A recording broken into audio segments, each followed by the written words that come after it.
Hello everyone, स्वागत है आपका हमारे यूट्यूब चैनल फॉर आपकी सक्सेस पे। आज है 15 अगस्त, तो आप सभी को फॉर आपकी सक्सेस टीम की ओर से a very very happy independence day.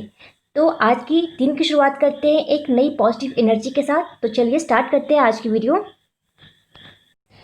Question number first है, डेमोक्रेट्स पार्टी ने निम्न में से किस भारतीय मूल की महिला को उपराष्ट्रपति के उम्मीदवार के लिए चुना है? तो राइट आंसर है ऑप्शन ए, कमला हैरिस। ठीक है, तो आपको पता होगा कि अमेरिका में जो है इस साल नवंबर महीने में राष्ट्रपति एवं उपराष्ट्रपति पद के चुनाव होने हैं। ठीक है, तो ये जो कमला हैरिस हैं ये भारतीय मूल की अमेरिकी नागरिक है और इससे पहले कमला हैरिस 2 बार कैलिफोर्निया की अटॉर्नी जनरल रह चुकी हैं। तो आपको इनका नाम याद रखना है कि अभी हाल ही में जो कमला हैरिस हैं इन्हें उपराष्ट्रपति के उम्मीदवार के लिए जो है इन्हें चुना गया है। ठीक है, नेक्स्ट आइए।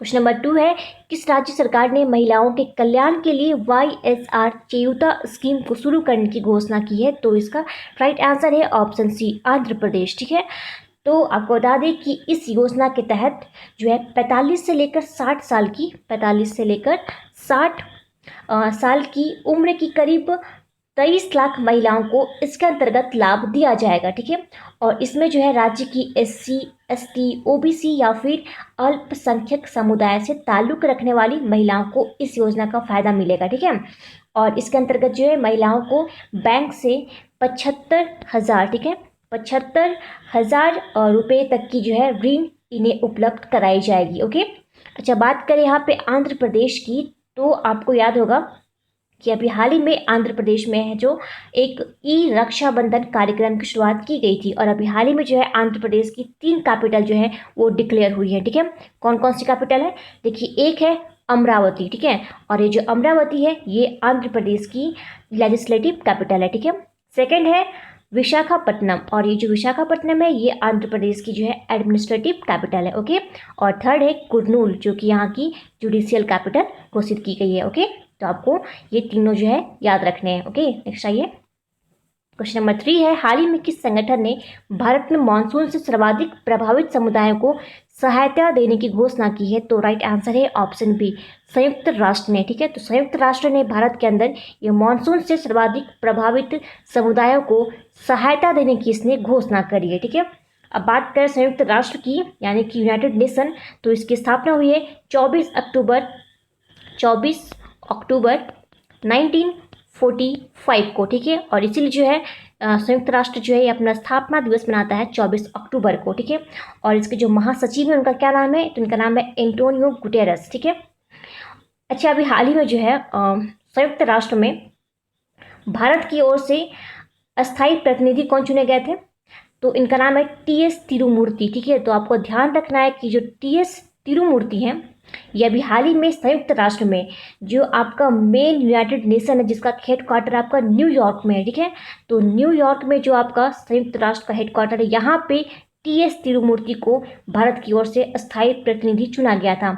इसके अलावा एक नाम आपको और याद रखना है कि अभी हाल ही में जिनेवा में स्थित जो आपका यूनाइटेड नेशन है यहाँ पे जो स्थायी प्रतिनिधि चुने गए थे उनका नाम था इंद्रमणि पांडे। ठीक है, तो आपको दोनों नाम में कंफ्यूज नहीं करना है। ठीक है, ये जो इंद्रमणि पांडे हैं ये कहाँ पे चुने गए हैं? तो जिनेवा स्थित UN में जो है ये भारत के स्थायी प्रतिनिधि चुने गए थे। ठीक है, तो आपको ये जो है पॉइंट याद रखना है। ओके, नेक्स्ट आइए।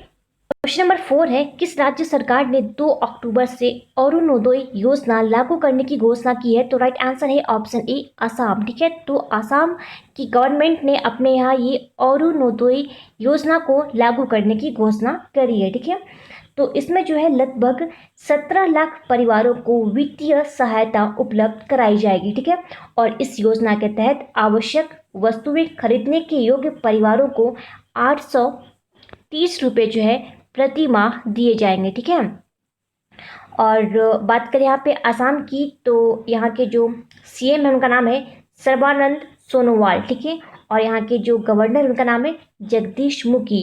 ठीक है, जगदीश मुखी जो है ये आसाम के गवर्नर हैं। ओके, और जो आसाम का जो हाईकोर्ट है यहाँ के जो चीफ जस्टिस है उनका क्या नाम है? उनका नाम है अजय लांबा। ठीक है, अजय लांबा जी जो है ये आसाम हाईकोर्ट के चीफ जस्टिस है। ठीक है, अच्छा अभी हाल ही में जो है आसाम बहुत से कारणों से न्यूज़ में है। देखिए, एक तो आसाम के अंदर स्थित है कामाख्या मंदिर और यहाँ पे आयोजित किया जाता है अम्बुबाची मेला, ठीक है। और अभी हाल ही में ये जो अम्बुबाची मेला है इसे स्थगित करना पड़ा था कोविड-19 की वजह से, ठीक है। इसके अलावा आसाम का एक बहुत ही फेमस महोत्सव है जिसका नाम है बिहू, ठीक है। तो याद रखना कि बिहू महोत्सव जो है ये आसाम के अंदर मनाया जाने वाला एक बहुत ही फेमस महोत्सव है, ठीक है। इसके अलावा जो है आसाम में स्थित है आपका एक पोबा रिजर्व फॉरेस्ट, ठीक है। तो ये जो पोबा रिजर्व फॉरेस्ट है इसे अब अपग्रेड कर दिया जाएगा वाइल्ड लाइफ सेंचुरी में, ठीक है। इसके अलावा आसाम में एक है Dehing Patkai wild life sanctuary, जिसे अपग्रेड किया जाएगा नेशनल पार्क में, ओके। और काजीरंगा नेशनल पार्क आपको पता होगा ये कहाँ स्थित है, आसाम में। और अभी इसी काजीरंगा नेशनल पार्क के अंदर जो है भारत का एकमात्र गोल्डन बाघ देखा गया था, ठीक है। वैसे आपको पता होगा कि जो काजीरंगा नेशनल पार्क है ये एक सींग वाले गैंडे के लिए फेमस है और यहीं पे जो है भारत का एकमात्र गोल्डन बाघ देखा गया था, ठीक है। तो ये सारे पॉइंट्स आप आसाम से याद रख सकते हैं। क्वेश्चन नंबर 5 है विश्व अंगदान दिवस यानी कि वर्ल्ड ऑर्गन डोनेशन डे निम्न में से किस दिन को मनाया जाता है। तो राइट आंसर है ऑप्शन डी 13 अगस्त को, ठीक है।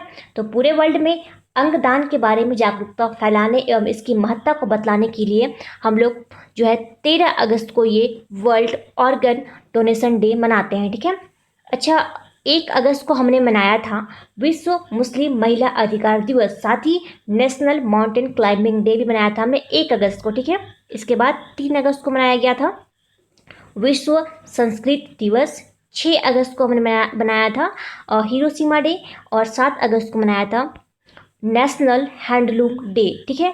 और 9 अगस्त को मनाया गया था नागासाकी डे, ठीक है। और साथ ही विश्व आदिवासी दिवस जो है हमने मनाया था 9 अगस्त को, ठीक है। और 10 अगस्त को मनाया गया था विश्व जैव ईंधन दिवस, ठीक है। तो आपको सारे याद रखने हैं, ठीक है। नेक्स्ट आइए, क्वेश्चन नंबर 6 है हाल ही में किस मंत्रालय ने स्वच्छ भारत मिशन अकादमी का शुभारंभ किया। तो राइट आंसर है ऑप्शन ए जल शक्ति मंत्रालय, ठीक है।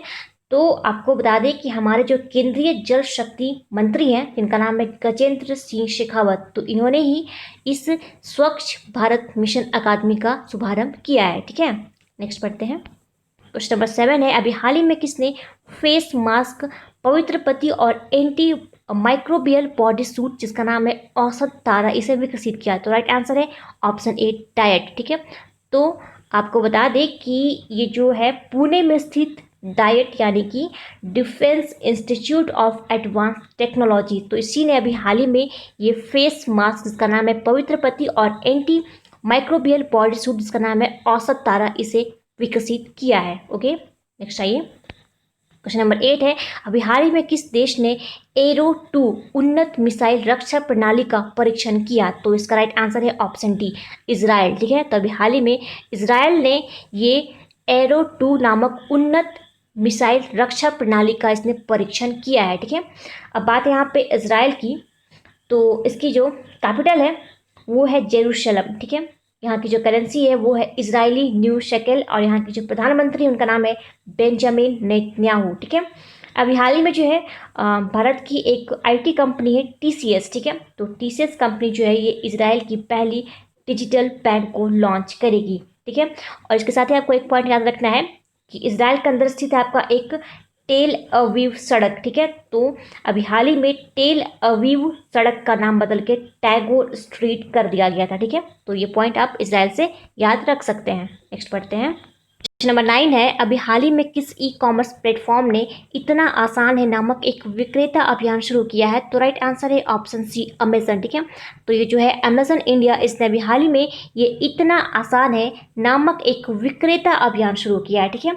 ये उन विक्रेताओं से संवाद यानी कि कम्युनिकेट करने के लिए है जो अमेजन डिजिटल प्लेटफॉर्म पर नहीं है, ओके। नेक्स्ट बढ़ते हैं, क्वेश्चन नंबर 10 है संसद के लोकसभा के अधिकारियों और कर्मचारियों के लिए कौन सी विदेशी भाषा शुरू की गई है। तो इसका राइट आंसर है ऑप्शन बी फ्रेंच, ठीक है। तो आपको बता दें कि अभी हाल ही में जो है संसद के लोकसभा के अधिकारियों और कर्मचारियों के लिए ये फ्रेंच भाषा का पाठ्यक्रम शुरू किया गया है और इसका उद्घाटन लोकसभा के अध्यक्ष ओम बिरला जी के द्वारा शुरू किया गया, ठीक है। तो याद रखना कि कौन सी भाषा है, तो ये फ्रेंच है, ओके। नेक्स्ट आइए, क्वेश्चन नंबर 11 है, रॉकेट इंजन का विकास और परीक्षण करने वाली भारत की कौन सी पहली निजी कंपनी बन गई है? तो राइट आंसर है ऑप्शन बी, इसका नाम है स्काई रूट एरोस्पेस। ठीक है, तो हैदराबाद की ये एरोस्पेस स्टार्टअप है स्काई रूट एरोस्पेस, और इसने अभी एक अपर स्टेट के रॉकेट इंजन का सफलतापूर्वक परीक्षण किया है, और इस तरह से यह स्वदेशी रॉकेट इंजन की क्षमता प्रदर्शित करने वाली पहली भारतीय प्राइवेट कंपनी बन गई है। ओके, और इस 3D प्रिंटेड रॉकेट का नाम जो है ये नोबेल प्राइज प्राप्त करता सर सीवी रमन के नाम पे रखा गया है। क्या नाम रखा गया है इस रॉकेट का? तो इसका नाम रखा गया है रमन। ठीक है, और आपको बता दें कि जो रॉकेट है इसका वजन काफ़ी कम है, और इसकी सबसे मुख्य विशेषता जो है वह ये है कि एक ही मिशन में जो है ये एक बार कई सैटेलाइट को अलग अलग ऑर्बिट्स में ये स्थापित कर सकता है। ठीक है, तो आपको इसका नाम याद रखना है। क्या नाम था इस निजी कंपनी का? तो इसका नाम है Skyroot Aerospace. Okay, next आइए। क्वेश्चन नंबर 12 है, हाल ही में आरबीआई ने चेक से होने वाली धोखाधड़ी को रोकने के लिए किस नाम से एक सुविधा को शुरू किया है? तो राइट आंसर है ऑप्शन सी, पॉजिटिव पे। ठीक है, तो याद रखना कि आरबीआई ने चेक से होने वाली धोखाधड़ी को रोकने के लिए ये पॉजिटिव पे नामक एक सुविधा को इसने शुरू किया है। ठीक है, अब बात करें आरबीआई की, तो इसकी स्थापना हुई थी 1 अप्रैल 1935 को। ठीक है, 1 अप्रैल 1935 को जो है आरबीआई की स्थापना की गई थी। ठीक है, और कुछ फैक्ट्स देख लेते हैं आरबीआई से। देखिए, अभी जो है हाल ही में आरबीआई के जो नए निदेशक बने हैं उनका नाम है तरुण बजाज। ठीक है, याद रखना तरुण बजाज जो है अभी हाल ही में आरबीआई के नए निदेशक बने हैं। ठीक है, और आरबीआई ने वित्तीय समावेशन के लिए एक इनोवेशन हब स्थापित करने की इसने घोषणा की थी। ठीक है, और आरबीआई ने बिना इंटरनेट के 200 रुपये तक की ट्रांजैक्शन की सुविधा इसने शुरू करी है। ओके, और साथ ही आरबीआई ने बैंकों को सोने के मूल्य का 90% तक लोन देने की घोषणा की थी। ठीक है, ये सारे पॉइंट्स जो है आपको याद रखने हैं आरबीआई से। ओके, नेक्स्ट आइए। क्वेश्चन नंबर 13 है, हाल ही में ब्लूमबर्ग बिलियनियर्स इंडेक्स के अनुसार दुनिया के सबसे अमीर व्यक्तियों की सूची में भारत की ओर से मुकेश अंबानी की रैंकिंग कितनी है? तो राइट आंसर है ऑप्शन डी, 4th। ठीक है, याद रखना कि जो अभी हाल ही में ये ब्लूमबर्ग बिलियनियर्स इंडेक्स की जो रिपोर्ट आई है इसके अनुसार अमीर व्यक्तियों की सूची में भारत की ओर से मुकेश अंबानी की जो है रैंकिंग हो रही है 4th। ठीक है, टॉप पे कौन है? तो टॉप पे है अमेजोन के संस्थापक जेफ बेजोस। ठीक है, और सेकंड नंबर पे थे माइक्रोसॉफ्ट के जो को फाउंडर है, क्या नाम इनका? Bill Gates. ठीक है, तो बिल गेट्स जो है ये सेकंड नंबर पे रहे, और थर्ड नंबर पे है फेसबुक के जो फाउंडर है मार्क जुकरबर्ग, ये थर्ड नंबर पे रहे, और 4th नंबर पे मुकेश अंबानी जी। ठीक है, नेक्स्ट आइए। हमारा आज का लास्ट क्वेश्चन है क्वेश्चन नंबर 14, हाल ही में किस राज्य के हर्मल मिर्च को जीआई टैग मिला है? तो राइट आंसर है ऑप्शन डी, गोवा। ठीक है, तो गोवा राज्य के अंदर ये हर्मल मिर्च को अभी हाल ही में जीआई टैग मिला है। ठीक है, अच्छा, हर्मल मिर्च के साथ ही गोवा में जो है एक खाजा, ठीक है, खाजा स्वीट्स होता है एक तरह का, तो इसे भी अभी हाल ही में यहाँ पे जीआई टैग दिया गया है। क्या नाम है? खाजा। ओके, और इसके साथ ही यहाँ पे एक मोइरा मोइरा नामक बनाना को जो है यहाँ पे जीआई टैग दिया गया है। तो आपको तीनों याद रखना है। ठीक है, हर्मल मिर्च, साथ ही खाजा स्वीट्स और एक मोइरा बनाना। ठीक है, इन तीनों को ही गोवा के अंदर जीआई टैग दिया गया। ठीक है, बात करें गोवा की तो इसकी कैपिटल है पणजी, जो कि मांडवी नदी पर स्थित है। ठीक है, यहाँ के जो सीएम उनका नाम है प्रमोद सावंत, और यहाँ के जो गवर्नर है उनका नाम है सत्यपाल मलिक। ठीक है, तो गाइज ये था हमारा आज का important current affairs. I hope आप सबको पसंद आया होगा। अब बढ़ते हैं क्विज पे। तो कल हमने आपसे प्रश्न पूछा था कि हाल ही में कर्नाटक के किस शहर में रेलवे संग्रहालय का उद्घाटन किया गया है? तो राइट आंसर था हुबली। आप सभी ने बिल्कुल सही आंसर दिया था। आज के लिए आपका प्रश्न रहेगा, अभी हाल ही में कनेक्टिंग, कम्युनिकेटिंग और चेंजिंग नामक बुक का विमोचन किसने किया है? ओके, तो आप अपना आंसर हमें कमेंट बॉक्स में कमेंट करके बताइए। तो गाइस आज की वीडियो यहीं समाप्त करते हैं। Thanks for watching.